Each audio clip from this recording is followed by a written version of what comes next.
মেয়েকে ডাকো। এতদিন ধরে এত চেষ্টা করলাম নিজেরে লুকিয়ে রাখার জন্য, পারলামই।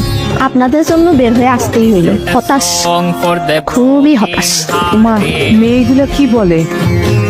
চা খাবেন? ঢেলে দেই। আচ্ছা, এই স্যুটে আমাকে কেমন লাগছে? So beautiful, so elegant, just looking like আ ওয়াও। আচ্ছা, তুমি কি এর আগে কখনো প্রেম করেছো? কয়েকটা করেছি। কাজটা কি তুমি ঠিক করেছো না? না, আমি নিজেকে নির্দোষ প্রমাণ করতে চাচ্ছি না। যখন জানি আমি দোষ করেছি, তখন আমি কেন নিজেকে নির্দোষ দাবি করব? আমি দোষী। আমি কি আপনাদেরকে একবারও বলেছি আমি নির্দোষ? তখন আমার আবেগে কাজ করেছিল, বিবেকে কাজ করে নাই। বিবেকটা কাজ করলে পৃথিবীর সর্বশ্রেষ্ঠ আদালত হচ্ছে মানুষের বিবেক।